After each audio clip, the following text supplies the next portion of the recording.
ಕಿಚ್ಚನ mark cinema ಮೊನ್ನೆಯಷ್ಟೇ ತೆರೆ ಕಂಡಿದೆ. ಆದರೆ ಆ ಸಿನಿಮಾಗೆ ಪೈರಸಿ ಕಾಟ ವಿಪರೀತವಾಗಿದೆ. ಈ ವಿಚಾರಕ್ಕೆ ಸಂಬಂಧಪಟ್ಟಂತೆ ನಟ ಕಿಚ್ಚ ಸುದೀಪ್ ವಿಪರೀತ ಗರಂ ಆಗಿದ್ದಾರೆ. ಇಲ್ಲಿ ತನಕ 9,000 ಲಿಂಕ್ಗಳನ್ನ ತೆಗೆಸಿದ್ದೀವಿ, ಸಿಕ್ಕಿದ್ರೆ ಮಾತ್ರ ಬಿಡಲ್ಲ ಅಂತ ಗರಂ ಆಗಿದ್ದಾರೆ.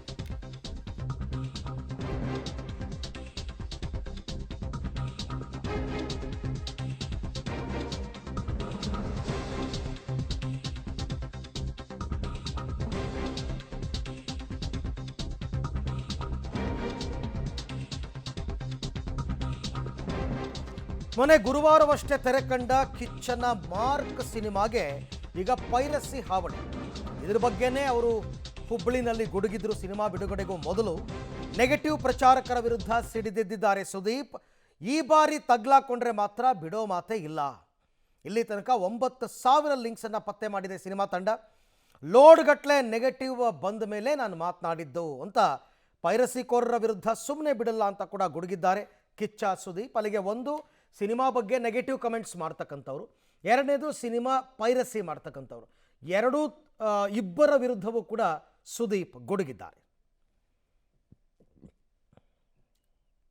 ಬಟ್ ಒಂದಂತೂ ಸತ್ಯ, ಅಲ್ಲಿಂದ ಕರೆ ಬರುತ್ತಂದರೆ ಅವರು ಯಾರು ನನಗೆ ಯಾವುದೋ ಒಂದು ಕಮರ್ಷಿಯಲ್ ಪರ್ಪಸಿಗೆ ಮಾಡಿಲ್ಲ ಸರ್, ಪ್ರೀತಿಯಿಂದ ಮಾಡಿದ್ದಾರೆ. ಕಾಪಾಡ್ಕೊಳ್ಳಿ ನಿಮ್ಮ ಸಿನಿಮಾನ, ಹಿಂಗೆ ಬರ್ತಾ ಇದೆ ಅಂತಲೂ ಹೇಳ್ಕೊಂಡು ಮಾಡಿದ್ದಾರೆ. ಹಾಗೆ ಬಂದಾಗ ಕರೆಕ್ಟ್ ನೋಡಿದಾಗ ಎಲ್ಲದೂ ಕರೆಕ್ಟ್ ಅನ್ನಿಸಿದಾಗ ನಾವೇನು ಮಾಡಿದ್ವಿ, ಎಲ್ಲಿ ಪ್ರೊಟೆಕ್ಟ್ ಮಾಡ್ಕೊಬೇಕು, ಏನು ಮಾಡಬೇಕು ಸಿದ್ಧತೆ ಮಾಡ್ಕೊಂಡ್ವಿ ನಾವು.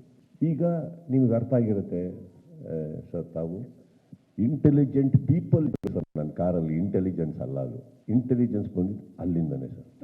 ಲಿಂಕ್ಗಳನ್ನ ಡಿಲೀಟ್ ಮಾಡಿಸಿದ್ರಿ ಸರ್ ಇವತ್ತು ಸರ್? ಫಸ್ಟ್ ಡೇನೇ around 4,000 link sir Sudeep sir.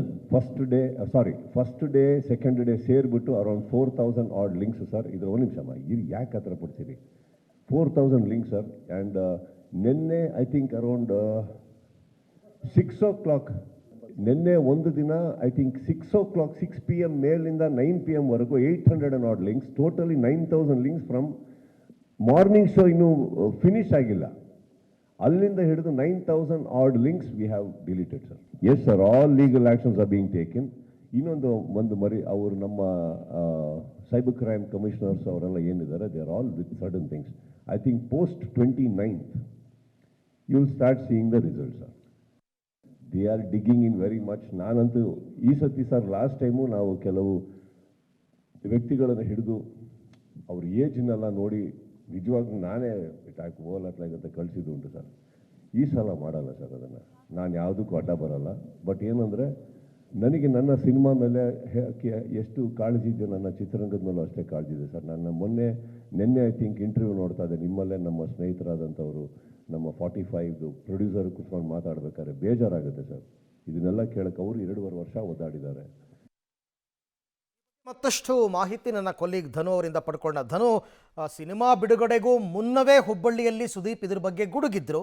But ಈಗ ಫ್ಯಾಕ್ಟ್ ಏನು ಅಂತ ಹೇಳ್ತಾ ಇದ್ದಾರೆ. 9,000 ಲಿಂಕ್ಸ್, ಪೈರಸಿ ಲಿಂಕ್ಸ್ ಅಂದರೆ ಕಾನೂನಾತ್ಮಕವಾಗಿ ಏನೂ ಮಾಡೋಕ್ಕಾಗಲ್ವಾ? ಚಿತ್ರತಂಡದವರು ಒಂದು ರೀತಿ ಈ ವಿಚಾರದಲ್ಲಿ ಹತಾಶರಾಗ್ಬಿಟ್ಟಿದ್ದಾರಾ ಅಂತ?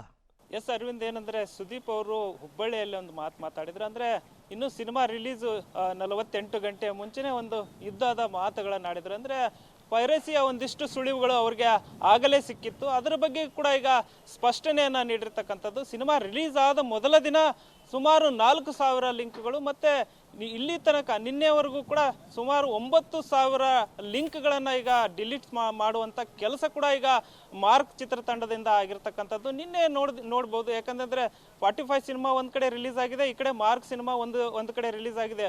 ಒಂದೇ ದಿನ 2 ಸಿನಿಮಾಗಳು ರಿಲೀಸ್ ಆಗಿದೆ. 2 ಸಿನಿಮಾಕ್ಕೂ ಕೂಡ ಈಗ ಪೈರಸಿ ಕಾಟ ಎದುರಾಗಿರ್ತಕ್ಕಂಥದ್ದು. ಸ್ಯಾಂಡಲ್ವುಡ್ನಲ್ಲಿ ಇದೊಂದು ಮಾರಕ ಪಿಡುಗಿನಂತೆ ಕಾಡ್ತಾ ಇರ್ತಕ್ಕಂಥದ್ದು. ಸೊ ಈ ಒಂದು ವಿಷಯದ ಬಗ್ಗೆ ಈಗಾಗಲೇ ಅಂದರೆ ಸಿನಿಮಾ ರಿಲೀಸ್ಗೂ ಮುಂಚೆನೇ ಅವರಿಗೆ ಒಂದು ಇಂಟೆಲಿಜೆನ್ಸ್ ರಿಪೋರ್ಟ್ ಕೂಡ ಬಂದಿರತಕ್ಕಂಥದ್ದು. ಅಂದರೆ ಆಪ್ತರು ಅವರಿಗೆ ಫೋನನ್ನು ಮಾಡಿ ಈ ರೀತಿಯಾಗಿ ಒಂದು ರೀತಿ ಸಿದ್ಧತೆ ನಡೀತಾ ಇದೆ, ಸಿನಿಮಾಗಳಿಗೆ ಸೋಲಿಸೋದಕ್ಕೆ ಅಥವಾ ಸಿನಿಮಾವನ್ನು ಕುಗ್ಗಿಸೋದಕ್ಕೆ ಅಥವಾ ಕಲೆಕ್ಷನ್ನ ಕಡಿಮೆ ಮಾಡೋದಕ್ಕೆ ಈ ರೀತಿಯಾದಂಥ ಒಂದಿಷ್ಟು ಒಳಸಂಚುಗಳು ನಡೀತಾ ಇದೆ ಅನ್ನೋ ಒಂದಿಷ್ಟು ಮಾಹಿತಿ ಮೇರೆಗೆ ಅವರಿಗೆ ಬಂದಂಥ ಮಾಹಿತಿಗಳು, ಅವರ ಸ್ನೇಹಿತರಿಂದ ಬಂದಂಥ ಮಾಹಿತಿಗಳನ್ನು ಆ ಮಾಹಿತಿ ಬಂದಂಥ ಸಂದರ್ಭದಲ್ಲಿ 2-3 ಸ್ನೇಹಿತರು ಇರ್ತಾರೆ, ಅವ್ರ ಜೊತೆ ಚರ್ಚಿಸಿ ಆ ಒಂದು ವೇದಿಕೆ ಹೋಗುವಂಥ ಸಂದರ್ಭದಲ್ಲಿ ಅದರ ಬಗ್ಗೆನೇ ಚರ್ಚೆ ಮಾಡ್ಕೊಂಡು ಹೋದಂಥ ಸಂದರ್ಭದಲ್ಲಿ ವೇದಿಕೆಯ ಮೇಲೆ ಸುದೀಪ್ ಅವರು ಆ ರೀತಿಯಾದಂತಹ ಮಾತುಗಳನ್ನು ಆಡಿದ್ರು. ಅದು ಪೈರಸಿ ಅನ್ನೋ ಒಂದು ಪದವನ್ನು ಬಳಸಿರಲಿಲ್ಲ. ಹಾಗಾಗಿ ಸಾಕಷ್ಟು ಸಂಚಲನಕ್ಕೆ ಈ ಮಾತು ಕಾರಣ ಆಗಿತ್ತು. ಆದರೆ ಈಗ ಸಾಕ್ಷಿಯಾಗಿ ಈಗಾಗಲೇ 9,000 ಲಿಂಕ್ಗಳನ್ನು ಡಿಲೀಟ್ ಮಾಡಿಸಿದ್ದಾರೆ. ಇದರಲ್ಲಿ ಯಾರಾದರೂ ತಗಲಾಕಿಕೊಂಡ್ರೆ, ಅಂದರೆ ಕಳೆದ ಬಾರಿ ಮ್ಯಾಕ್ಸ್ ಸಿನಿಮಾ ರಿಲೀಸ್ ಆದಂಥ ಸಂದರ್ಭದಲ್ಲಿ, ವಿಕ್ರಾಂತ ರೋಣ ಸಿನಿಮಾ ರಿಲೀಸ್ ಆದಂಥ ಸಂದರ್ಭದಲ್ಲಿ ಸಿಕ್ಕವ್ರನ್ನ ಹಾಗೆ ಬಿಟ್ಟು ಕಳಿಸಿದ್ರು.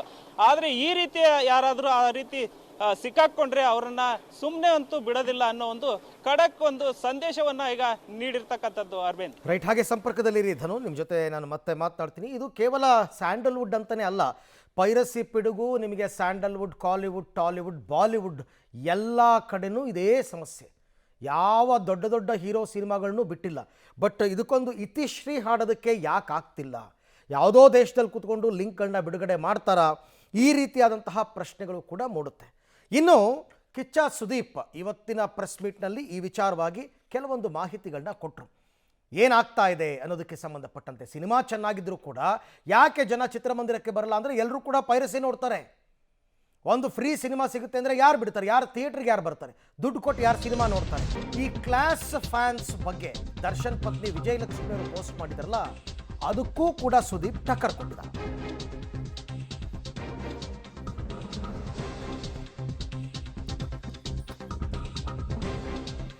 ಸೊ ವಿಜಯಲಕ್ಷ್ಮಿ ಅವ್ರಿಗೇನೋ ಕೆಟ್ಟ ಮೆಸೇಜ್ ಮಾಡಿದ್ರು ಅನ್ನೋ ಕಾರಣಕ್ಕೋಸ್ಕರ ಈ ಕ್ಲಾಸ್ ಫ್ಯಾನ್ಸ್ ಮಾಡ್ತಿರೋದು ನೋಡಿ ಹೇಗಿದೆ ಅಂತ ಅಂದ್ಬಿಟ್ಟು ದರ್ಶನ್ ಪತ್ನಿ ವಿಜಯಲಕ್ಷ್ಮಿ ಪೋಸ್ಟ್ ಮಾಡಿದ್ರು. ಅದಕ್ಕೆ ಇವಾಗ ಸುದೀಪ್ ಟಕ್ಕರ್ ಕೊಟ್ಟಿದ್ದಾರೆ. ನಾನು ಕಪಾಳಕ್ಕೆ ಹೊಡೆಸ್ಕೊಳ್ಳುವಷ್ಟು ಒಳ್ಳೆಯವನಲ್ಲ. ಪ್ರೀತಿಯಿಂದ ತಾಯಿ ಹೊಡೆಯೋದು ಬೇರೆ, ಪಕ್ಕದ ಮನೆಯವ್ರು ಹೊಡೆಯೋದು ಬೇರೆ. ಪಕ್ಕದ ಮನೆಯವ್ರಿಗೂ ಒಲವಿರುತ್ತಲ್ಲ. ಆದರೆ ನಾನು ಜಗಳ ಮಾಡೋದಕ್ಕೆ ಇಂಡಸ್ಟ್ರಿಗೆ ಬಂದಿಲ್ಲ. ನನ್ನ ಕೆಲಸನೇ ಬೇರೆ. ನಾನು ಯಾಕೆ ಇದಕ್ಕೆಲ್ಲ ಈ ವಿಚಾರಗಳಿಗೆ ಜಗಳ ಮಾಡ್ಕೊಂಡು ಕೂತ್ಕೋಬೇಕು ಅನ್ನೋ ರೀತಿಯಲ್ಲಿ ಸುದೀಪ್ ಅವರು ಇವತ್ತು ಮಾತನಾಡಿದ್ದಾರೆ. ಅದರಲ್ಲಿರುತ್ತೆ, ಇದ್ರ ಬಗ್ಗೆ ನಿಮ್ಮ ಒಪಿನಿಯನ್? ನೀವು ಕಪಾಳ ಕೊಡಿದ್ರೆ ಒಡಿಸ್ಕೊಳ್ಳೋಷ್ಟು ಪರವಾಗಿಲ್ಲ. ಪ್ರೀತಿಯಿಂದ ತಾಯಿ ಹೊಡೆದಿದ್ದು ಏಟುಗಳು ಬೇರೆ ಆಗುತ್ತೆ, ಪಕ್ಕದ ಮನೆಯವ್ರು ಹೊಡೆಯೋ ಏಟುಗಳು ಬೇರೆ ಆಗ್ತದೆ. ಇರುತ್ತಲ್ಲ ಸರ್, ಅವ್ರಿಗೆ ನಮ್ಮ ಮೇಲಿನ ಒಲವು ಅಟ್ಲೀಸ್ಟ್ ಯಾವುದೋ fake ideal ಮಾಡಲಿಲ್ವೇ?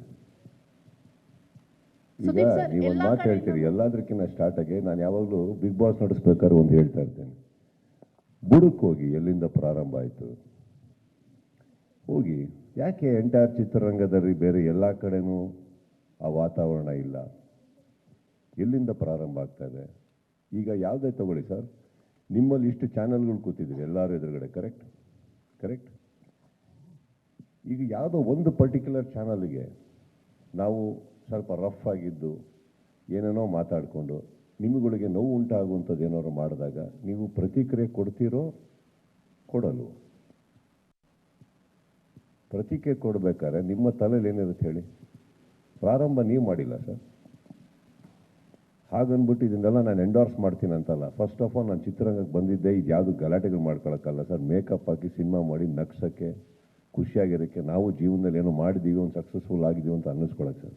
This is not what I came in the industry for, but that doesn't make me a weak man. I will stand up for what is right. ಹಾಗಂತ ನಾವು ಇದು ಕೇಳಿಸುತ್ತೆ ಪ್ರತಿ ಸಲ ಎಲ್ಲ ಅಭಿಮಾನಿಗಳಲ್ಲಿ ಕೇಳ್ಕೊಂಡಿದ್ದಕ್ಕೆ ಗೊತ್ತಿಲ್ವಾ? ಎಷ್ಟೋ ಸತಿ ಹೇಳಿದ್ದೀವಿ, ನಮಗೂ ಯಾರಿಗೂ ಯುದ್ಧ ಪದ್ದಾಗಿದ್ದಾವಲ್ಲ ಏನೂ ಬರೋದಿಲ್ಲ. ನಾವು ಯಾವತ್ತಾದ್ರೂ ಮಾಡ್ಕೊಂಡು ಕೂತವ್ರಲ್ಲ. ಯಾರು ನಮ್ಮ ಕಡೆಯಿಂದ ತಪ್ಪಾದಾಗ ನಾವು ಅಟ್ಲೀಸ್ಟ್ ಓಪನ್ನ ಮುಂದೆ ಬಂದು ಹೇಳಿದ್ದೀವಿ ಮಾಡಬೇಡಿ ಕೆಲವು ಅಂತ. ಅದರಲ್ಲೇನಿದೆ? So I don't want to touch that part at all. ಇವತ್ತು ನನಗೆ ಕರ್ನಾಟಕದಲ್ಲಿ ಎಷ್ಟೋ ಕಡೆ ನಿಮ್ಮಿಂದನೂ ಆಗಲಿ ಇನ್ನೊಂದು ಕಡೆಯಿಂದನೂ ಆಗಲಿ ಗೌರವ, ಮರ್ಯಾದೆ, ಪ್ರೀತಿ ಸಿಗ್ತಾ ಇದೆ ಅಂದರೆ ಸರ್ ನಾನು ಆ ಥರ ನಡ್ಕೊಂಡಿದ್ದೀನಿ ತಾನೆ. ಕೂಡ ಮತ್ತಷ್ಟು ಮಾಹಿತಿ ನನ್ನ ಕೊಲೀಗ್ ಧನು ಅವರಿಂದ ಪಡ್ಕೊಳ್ಳೋಣ. ಧನು, ಈ ವಿಚಾರದಲ್ಲಿ ಅವ್ರ ಮಾತಿಗೆ ಇವ್ರ ಮಾತಿಗೆ ಅವರು ಪ್ರತಿಕ್ರಿಯೆಗಳನ್ನ ಕೊಡ್ತಾ ಹೋದರೆ ಇದು ನೆವರ್ ಎಂಡಿಂಗ್. ಇದಕ್ಕೊಂದು ಫುಲ್ ಸ್ಟಾಪ್ ಇಡುವ ರೀತಿಯಲ್ಲಿ ಸುದೀಪ್ ಅವ್ರು ಏನಾದರೂ ಇವತ್ತು ಮಾತನಾಡಿದ್ರ ಅಂತ? ಎಸ್ ಅರವಿಂದ್, ಈಗಾಗಲೇ ಏನಂದ್ರೆ ನಟ ದರ್ಶನ್ ಪತ್ನಿ ವಿಜಯಲಕ್ಷ್ಮಿ ಅವರಿಗೆ ಸಾಕಷ್ಟು ಕೆಟ್ಟದಾಗಿ ಸೋಷಿಯಲ್ ಮೀಡಿಯಾದಲ್ಲಿ ಕಮೆಂಟ್ಗಳನ್ನು ಹಾಕ್ತಾ ಇದ್ರು. ಆ ನಿಟ್ಟಿನಲ್ಲಿ ಕಮಿಷನರ್ನ ಭೇಟಿ ಮಾಡಿ ದೂರನ್ನ ಕೂಡ ಸಲ್ಲಿಸಿದ್ರು. ಅದಾದ ಬಳಿಕ ಅವರು ಒಂದಿಷ್ಟು ಸ್ಕ್ರೀನ್ ಶಾಟ್ಗಳನ್ನ, ಕೆಟ್ಟದಾಗಿ ಪದಗಳನ್ನು ಬಳಸಿ ಅಶ್ಲೀಲ ಕಮೆಂಟನ್ನು ಮಾಡಿದಂಥವರ ಒಂದು ಮುಖವಾಡನ್ನು ಬಯಲು ಮಾಡೋದಕ್ಕೆ ಒಂದಿಷ್ಟು ಸ್ಕ್ರೀನ್ ಶಾಟ್ಗಳನ್ನು ತಮ್ಮ ಸಾಮಾಜಿಕ ಜಾಲತಾಣದಲ್ಲಿ ಹಾಕ್ಕೊಂಡಿದ್ರು. ಜೊತೆಗೆ ಒಂದು ಪದ ಕ್ಲಾಸ್ ಫ್ಯಾನ್ಸ್ನ ಅನ್ನೋ ಒಂದು ಪದವನ್ನು ಕೋಟ್ ಮಾಡಿ ಕೂಡ ಹೇಳಿದ್ರು. ಸೊ ಹಾಗಾಗಿ ಇದು ಸುದೀಪ್ ಅವರಿಗೆ ಒಂದು ಅನ್ವಯಿಸುವಂತೆ ಅಥವಾ ಅವರಿಗೆ ಟಕ್ಕರ್ ಕೊಡುವಂತೆ ಒಂದಿಷ್ಟು ಮಾತುಗಳನ್ನು ಆಡಿದ್ರು. ಹಾಗಾಗಿ ಅದಕ್ಕೆ ಇವತ್ತು ಸ್ಪಷ್ಟನೆಯನ್ನ ನೀಡಿರ್ತಕ್ಕಂಥದ್ದು. ಜೊತೆಗೆ ಆ ರೀತಿಯಾಗಿ ಅಂದ್ರೆ ಅವರು ಹೆಸರನ್ನ ಹೇಳ್ಬೋದು, ಅಂದ್ರೆ ಹೆಸರನ್ನ ಹೇಳಿ ನೇರವಾಗಿ ಯಾರಿಗೆ ಮಾಡ್ತಾ ಇದ್ದಾರೆ ಅನ್ನೋದನ್ನ ಸ್ಪಷ್ಟಪಡಿಸಿದ್ರೆ ಚಂದ ಅನ್ನೋ ಒಂದಿಷ್ಟು ಮಾತುಗಳನ್ನು ಹೇಳಿರ್ತಕ್ಕಂಥದ್ದು. ಆದರೆ ಮತ್ತೆ ಜೊತೆಗೆ ಇಲ್ಲಿ ನಾನು ಸಿನಿಮಾ ಮಾಡೋದಕ್ಕೆ ಬಂದಿರುತ್ತೋ ಅದು ಜಗಳ ಮಾಡೋದಕ್ಕೆ ಬಂದಿರತಕ್ಕಂಥದ್ದಲ್ಲ. ಅಂದ್ರೆ ಓವರಾಲ್ ಆಗಿ ಎಂಟೈರ್ ಇಂಡಸ್ಟ್ರಿ ನಾವು ಎಲ್ಲರೂ ಒಟ್ಟಾಗಿ ಚೆನ್ನಾಗಿದ್ದೇವೆ ಅನ್ನೋ ಒಂದು ಮಾತುಗಳನ್ನು ಹೇಳಿರ್ತಕ್ಕಂಥದ್ದು. ಜೊತೆಗೆ ಯಾರು ಅನ್ನೋದನ್ನ ಅವರ ಹೆಸರನ್ನ ಮೆನ್ಷನ್ ಮಾಡಿದ್ರೆ ಚಂದ ಇರುತ್ತೆ ಅನ್ನೋ ಒಂದಿಷ್ಟು ಮಾತು. ಯಾಕಂತಂದ್ರೆ ಅಮ್ಮ ಅಂದ್ರೆ ಪ್ರೀತಿಯಿಂದ ಅಮ್ಮ ನಮ್ಮ ಕೆನ್ನೆಗೆ ಹೊಡೆದ್ರೆ